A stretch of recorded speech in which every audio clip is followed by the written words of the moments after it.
We took this approach that we kind of call the 3 C's to source our portfolio, and that is to curate something.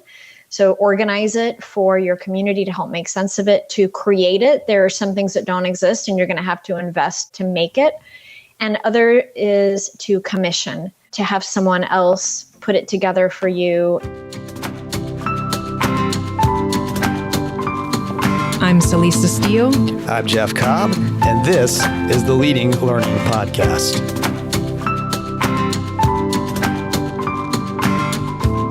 Welcome to episode 308, which features a conversation with Veronica Diaz.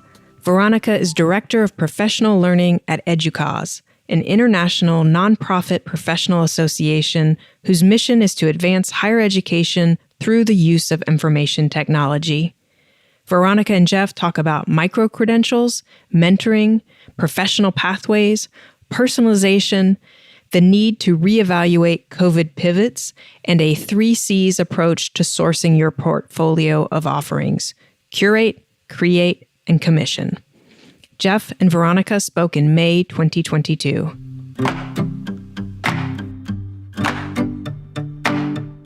Can you tell us a little bit more about EDUCAUSE, who you serve, how you serve them, and maybe even a little bit more about your role in doing that? Sure. Well, EDUCAUSE is a nonprofit professional association, and our membership is made up of organizations.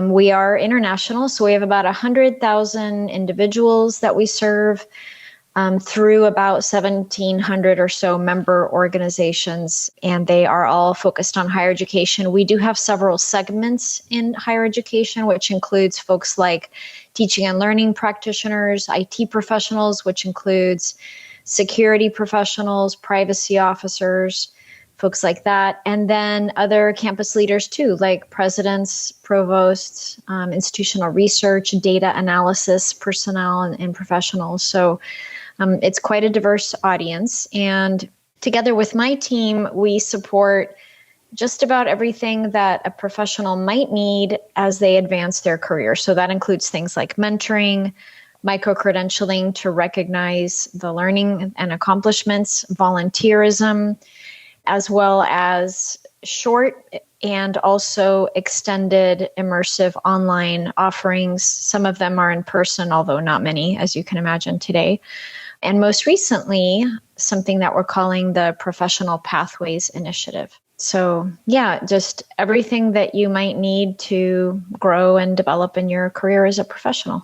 And now I imagine, just because of, everything that's happened in the past couple of years, it was a time of obviously significant disruption for everybody. But I think higher education in particular, the whole pandemic was really disruptive in terms of, the demands particularly for technology to address now delivering learning remotely, really changing the university model in many ways. I mean, I assume it had to be a very busy time for EDUCAUSE, that your audience, your membership was really looking to you for guidance during that time. Yeah, definitely. It was a bit of a serendipitous moment for us because we had, as part of our reimagining professional learning work and goal, was a multi-year project, to take a look at our leadership and management portfolio of offerings. And we had to kind of reset them, make them competency-based. We aligned them to workforce research, and we put them online. And most importantly, we ended up putting them online. And the timing was really good because it was right around that time that all the face-to-face offerings kind of stopped. And we were able to pivot and accelerate the development of the remainder of the offerings. And so we were well positioned, and we have seen a lot of growth in the portfolio. And it's interesting because those offerings, the leadership and management offerings, that is, support the early professional all the way to the senior executive professional. And in and of themselves, they're kind of a mini pathway, you might say. And so those were a nice framework for everything else that we had to do for the Professional Pathways Initiative. And through that work, we were able to identify gaps, to figure out how we needed to support new audiences in new ways and really round out the portfolio and also develop shorter things, right? Not everything that we had was lengthy multi-week programs, but there was plenty of opportunity for shorter engagements and for just-in-time courses to fill in the immediate needs that were just popping up. It seemed like every other week there was something new that we felt like we could do, whether it was research or learning opportunities or mentoring or networking. All of that, we were really challenged to think about how to reimagine it and do it online in a very high quality way. And you're a return guest on the Leading Learning podcast. And the last time around, you and Celisa focused on what EDUCAUSE was doing at that time with microcredentialing and mentoring, obviously something you've continued on doing. And we'll be sure to link to that episode in the show notes for this episode. But could you maybe give us a little bit of an update on, and an overview of what's happened during the intervening months and years, and kind of what you're doing in those areas now that's maybe different from where you've started, how you've grown and evolved? Sure. So both of those services have grown just like everything else in the online portfolio grew. The microcredentialing really is an outcome of verified learning experiences. So that scales and grows along with everything else that we do. And the mentoring really became critical because we saw so many people that were getting promoted into new roles or wanted to explore possibilities of working in other sectors. I mean, there's a lot of influx into higher education roles and out too. So some people wanted to talk to the private sector companies to see what is it like to be an IT professional in that setting. So mentoring became even more important than we ever imagined it would be. In fact, today we have over 600 participants that participate at no cost and of their own will in the platform. That's been working really well for us. So there's been a lot of growth in mentoring and microcredentialing. And we've learned a lot in terms of what it takes to scale offerings, how we can develop things that are personalized to people's needs, not just in terms of content, but also content, but the level of where they are and what they need at that time in their career. And that has really led to delivering an integrated portfolio of products and services. So that's really where the professional pathways comes in. Is it's not enough really to have the buffet model in this job market and this economy. It's really a employee's job market. And so this is a tool, I think, that we can use to help people make sense of all the different things that they can take advantage of, make sense in terms of which one, when, how much, and then how to talk about it.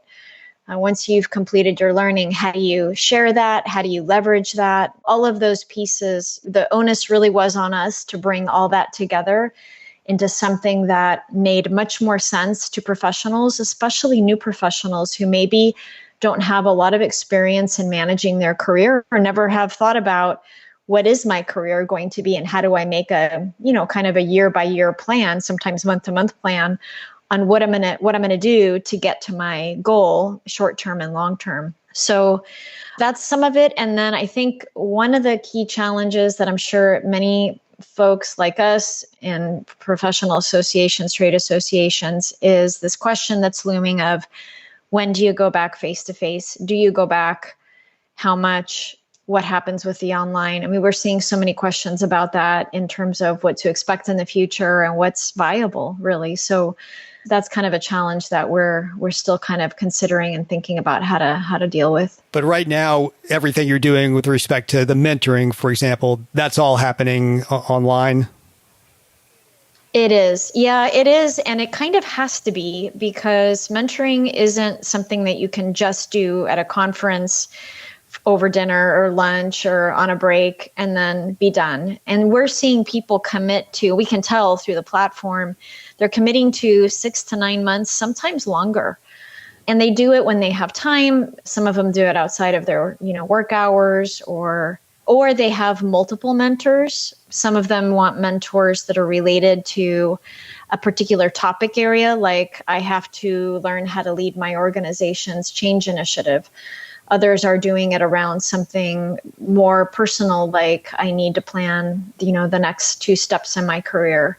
And I need to talk to somebody outside of my unit or outside of my organization to figure out how to do that effectively.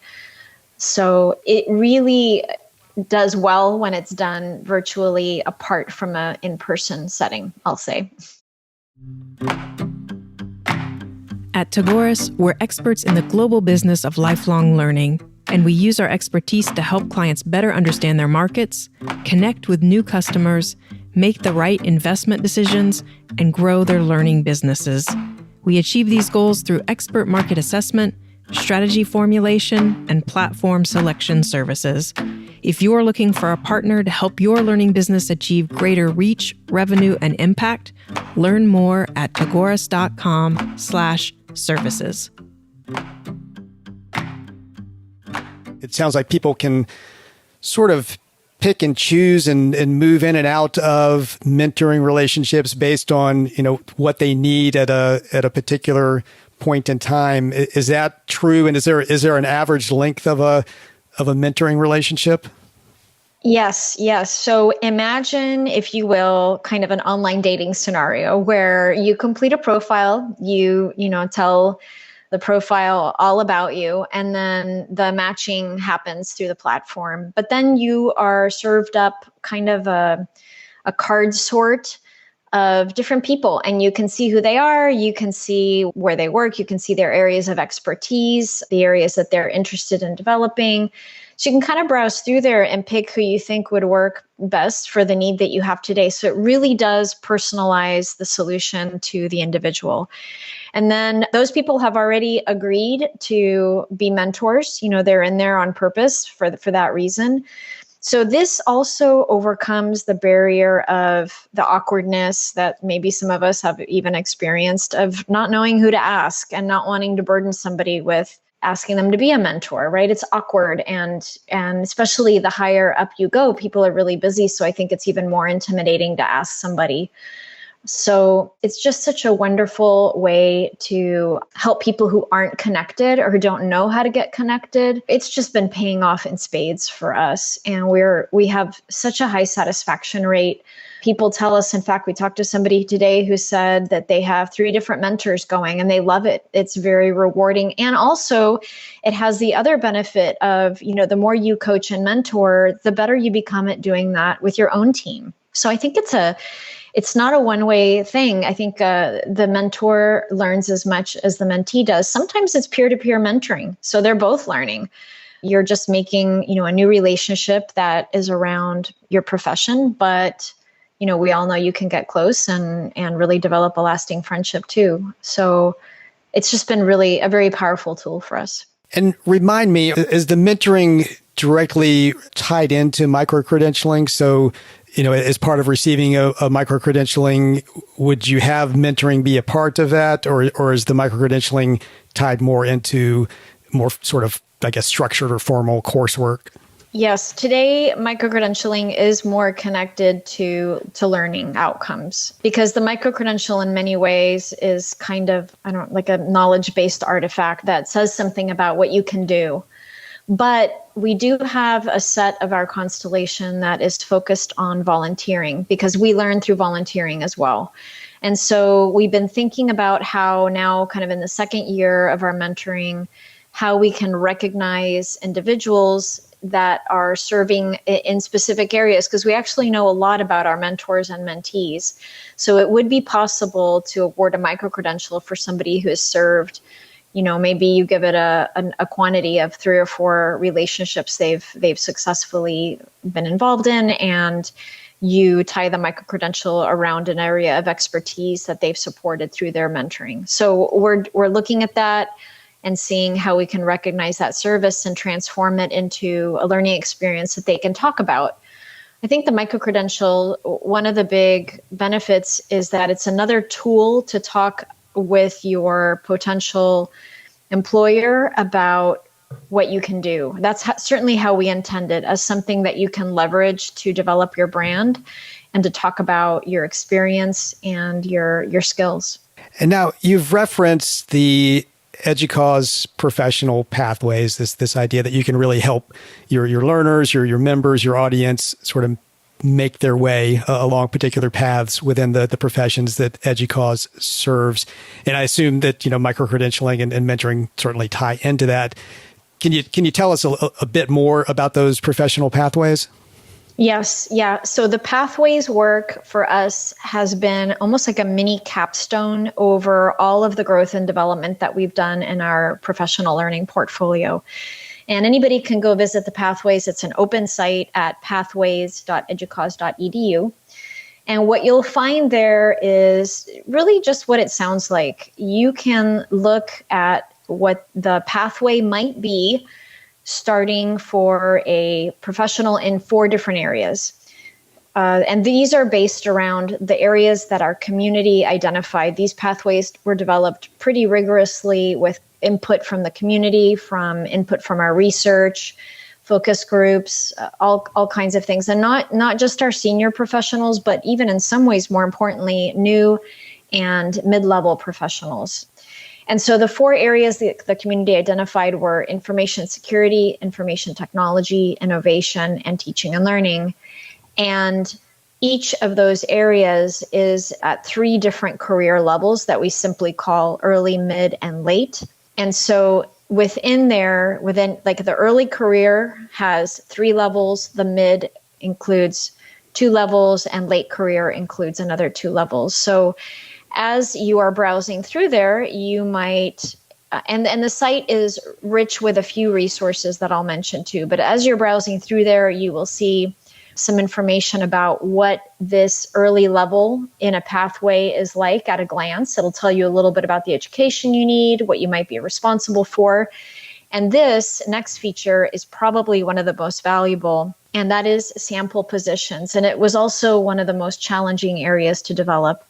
So here you'll see a sample, not comprehensive and not exhaustive, different kinds of positions that professionals at that level in that pathway in higher education might have, along with sample salary ranges.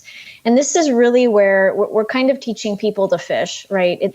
You may not find what you're looking for in the 5 or 6 positions we found, but we're going to send you to active job descriptions. Each of these positions has a link out to various job sites.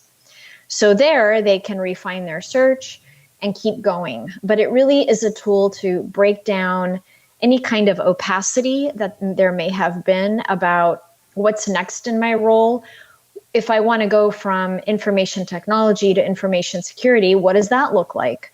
Or if I want to go to teaching and learning, so hopping around in between the pathways, which does happen, but then also becoming an expert at level, which happens kind of at the advanced and mid-level, it can. And then also if you want to advance. And one thing I'll note is the pathways are not named for the senior most position. Originally, when we started this work, we thought we'd call it like the pathway to the CIO, right? But the more and more we talked to people, we heard that there was a lot of variation in what those goals were. Some people didn't know. Some people knew quite specifically that they did not want to become a CIO. So we really just wanted to give them a tool to empower them and let them see the full breadth and menu of opportunities and really be able to take action. And that's the last area. There's a few others, but one of the areas that is seeded throughout the entire site is something called Take Action. And that is very discrete things that somebody can do today, take the next step in developing themselves. And some of it is, there's a cost associated with it, but a lot of it is free. So it's a very rich resource site that we really hope will break down barriers and just help people take control over what they want to do with their careers.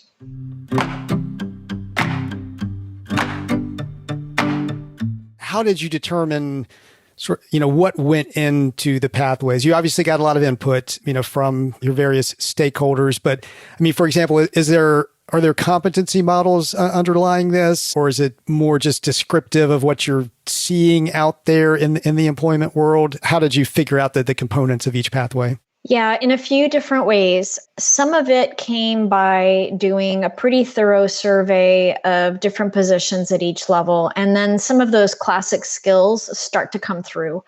common skills, I should say. For instance, it's pretty common to see some kind of data analysis, understanding of data, working with data as a skill set across all levels. The skill just changes. It's also pretty common to see things like project management and change management and finance, things like that. So we identified, kind of extrapolated a core set of skills that really guide people. It's just a matter of what level do you need to begin to demonstrate that skill depending on where you are. That was a really big part of it. And then the other part is when you go to look at those job descriptions, that's data today. That's not anything that's going to get old because we have seeded searches for each of those job descriptions. So if you're looking for an instructional designer role, for instance, you would go there and click on the link and it would take you to a few different search engines where you can see what people are looking for who are hiring for that job today. So like I said, kind of teaching people to fish, and then you curate and create your plan, hopefully with your supervisor or a mentor. And we have toolkits for both of those to start thinking about how you're going to get those skills, because now you have something to work from, something tangible. And you'd be amazed at how many people just don't know what the next 2 or 3 jobs look like. So I think I'm hopeful this will give them a roadmap to begin to at least start knowing what to ask for on the job, right? I mean, you have to be able to articulate what you need for somebody to be able to look for opportunities to give you that, as stretch opportunities or through volunteering. That's why volunteering, I think, is so important. So this is kind of the roadmap that brings it all together. And it may be too early to tell this at this point, but do you see any evidence that employers might essentially be aligning their job descriptions with the job descriptions that you've created for these pathways? We've gotten some comments about that. And what I'll say is, this isn't exhaustive. One of the challenges with higher education, maybe other sectors too, is that there's so much diversity in the job.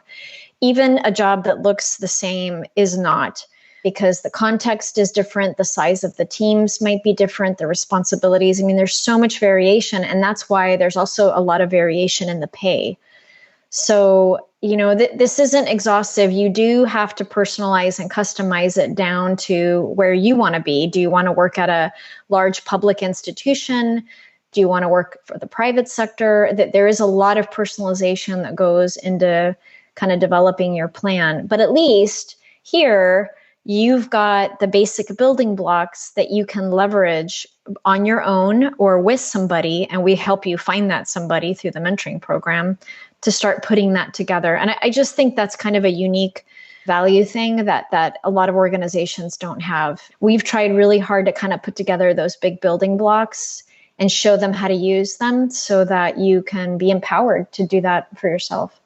And you mentioned that people may jump from pathway to pathway. I mean, have you built, I guess, bridges or crosswalks that kind of make that easy to do, or make them, see how they can do that? Yes. Yeah. And, I mentioned earlier that transparency and information here is sort of been the underpinning of this work. And so as you're going through the information technology pathway, maybe you don't really know as an early to mid professional what it looks like to be in the cybersecurity space. Maybe you've heard about it, but you don't know anybody that works over there. This gives you a way to start exploring other options. And in the pathway, you'll see kind of seeded throughout, take a look at, what other things you might want to do if you want to work as an innovation professional. And then we hop them over to that side, and they can see a whole new set of requirements and also see the things that they have already in common with those kinds of professionals, things they already have, or even better, things that differentiate them from somebody who maybe hasn't come from another background. We all know that those diverse backgrounds can really give somebody a leg up when they're looking for other jobs. So yeah, and this is only the beginning. I think, this has only been out for a couple months. And just yesterday, somebody said, you should build a data professionals pathway for higher education. I was like, yeah, we should do that. That's great. That's an emerging field. And wouldn't it be great to give somebody an idea of what it means to be a data professional in higher ed? So we really are keeping our ears and eyes open for what's next in this work. Well, that's interesting, because I think it is probably a great magnet in a way for those types of conversations, because if whether it's people in the profession or employers, when they see that you've developed these kind of pathways, it probably does start people's wheels turning, and they're going to come to you much more actively then and say, hey, we've seen how you've been able to do this and describe this particular path through our profession. What about this path? And then this is what would be really valuable for us in that path, so that, you're suddenly open to receiving probably data that you may not have otherwise. So that seems like a great side of this. Yeah, exactly. Now, I know many organizations are starting at least to think about this concept of pathways and the leadership they can provide as learning providers. What advice would you give to organizations that haven't gotten started yet and want to go down this road? I will say that there's a lot of resources, external resources, contractors that are good at this and have experience with it. And also that it's a way for you to differentiate yourself as an organization. I think all associations, really regardless of what kind you are, have a professional they serve, maybe multiple like we do. And so this is really worth the effort, both to help you as an organization organize and manage your content and your programs and services, because this is a kind of an organizer for an organization, but also to help your external community do that as well. And this serves the leadership in an organization because they have a vested interest in helping their teams understand how they fit together and the skills that are needed, the diverse skills that are needed in a team, and where the next steps are, right? That's a basic retention principle, is what's next for me? Let me help you figure that out and give you the opportunity to stay interested and engaged while you're growing and developing, as much as it is for the individual professional to do themselves. So I don't see where an organization could go wrong in doing this kind of a work.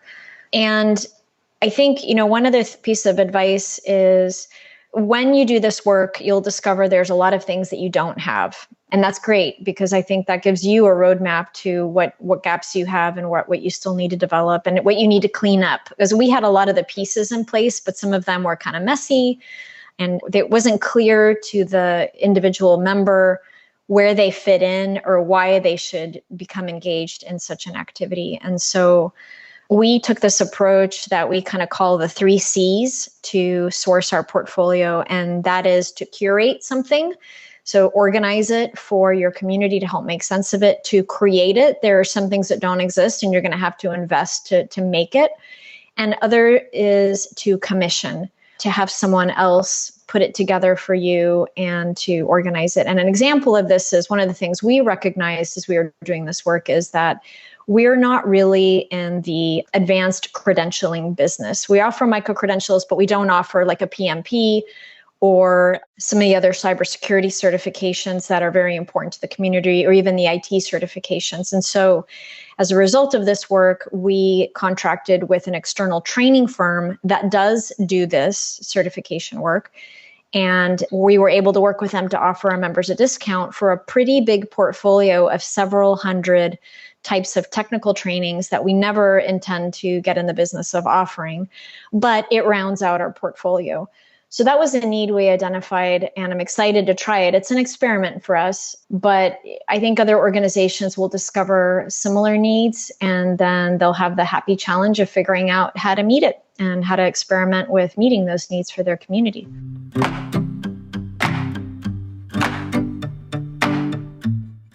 We're now, we hope, we really hope, emerging from the global pandemic that's had such a huge impact on all of us over the past couple of years. I'm wondering, in what ways is EDUCAUSE now taking stock and perhaps approaching the future differently than it might have if there hadn't been a pandemic? Yeah, that's a really good question. And I think a lot of us are in this boat. I've been reminded of how exciting it is to innovate and develop, but also how tiring it is. And we've been, since 2020, in a pretty rapid, accelerated development mode. And I think this year, not that we're stopping to try and develop new things, but I think we're going to go back and fine-tune what we've been developing and make sure that we're maintaining the things that we developed, some of them very quickly, and make those quality adjustments that are needed. It's really important to kind of build in those times in your development to kind of go back and reevaluate and adjust. The other thing I think that we're really thinking about is using data a lot more intelligently. So one of the things we built in the last year is a dashboard for our products and services that help us to aggregate the data and quickly generate reports on what's going well and what isn't. And that includes financial data, satisfaction data, engagement data. So we can answer the questions of who is engaged and in what, to what extent are we serving different communities and different levels of professionals, just to make sure that we are uncovering in a timely manner what those new opportunities are.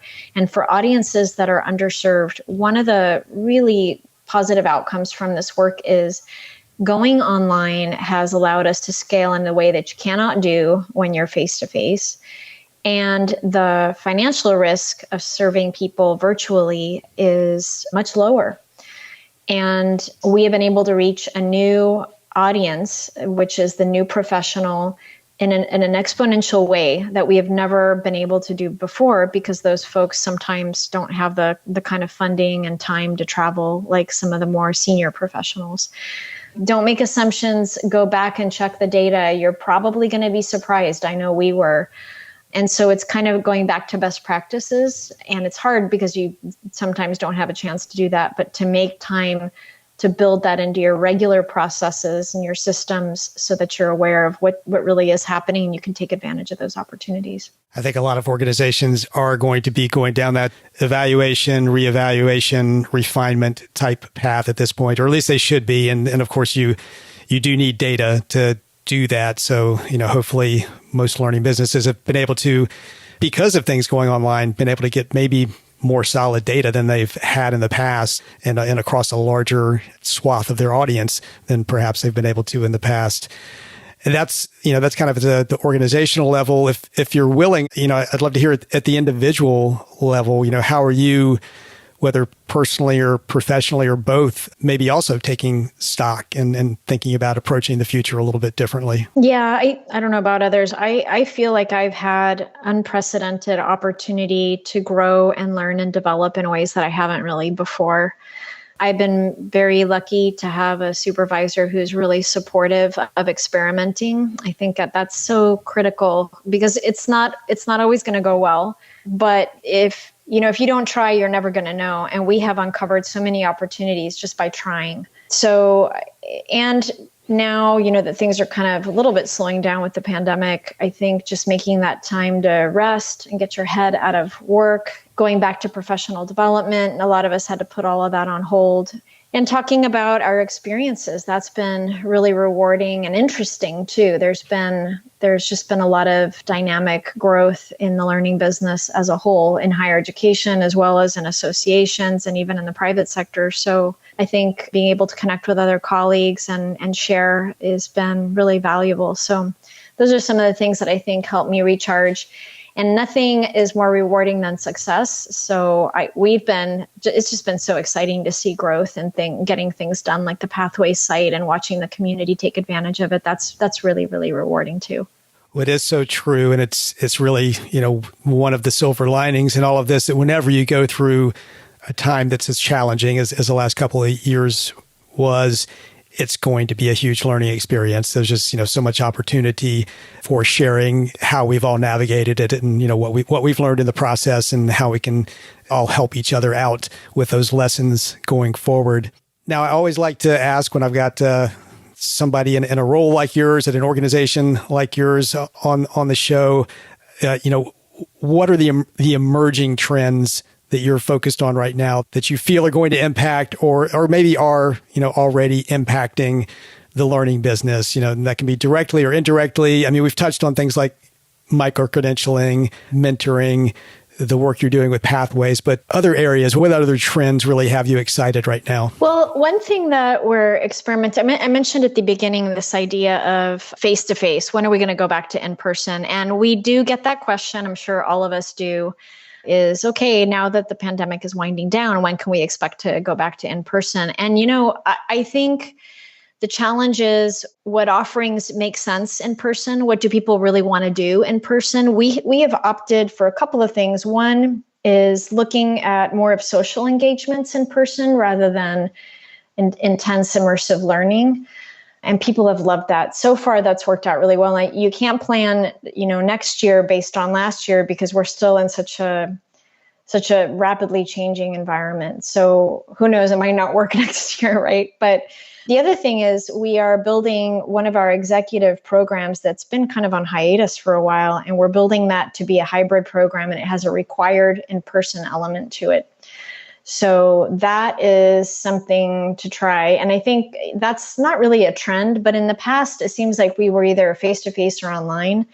And I'm really interested in seeing how this hybrid model works in terms of affordability and the learning experience. What should we be doing face-to-face that we can't do online? What's the timing of the in-person portion? And so it's a little bit going back to basics of the learning design. So I think now more than ever, having learning professionals on our teams, or at least having access to them in some form, is really important. But much more intentional learning design is important now.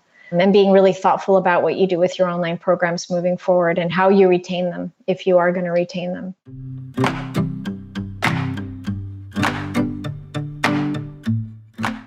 Veronica Diaz is Director of Professional Learning at EDUCAUSE. You can find links to the EDUCAUSE website and Veronica's profile on LinkedIn in the show notes for this episode at leadinglearning.com/episode 308. And you're welcome to email Veronica directly at vdiaz@educause.com. She welcomes the chance to talk, compare notes, and learn with others. At leadinglearning.com/episode 308, you'll also see options for subscribing to the podcast. And we'd be grateful if you would subscribe if you haven't yet, as subscriptions give us some data on the impact of the podcast. We'd also be grateful if you would rate us on Apple Podcasts, especially if you find the Leading Learning podcast valuable. Jeff and I personally would appreciate it, and reviews and ratings help us show up when people search for content on leading a learning business. Go to leadinglearning.com/Apple to leave a rating.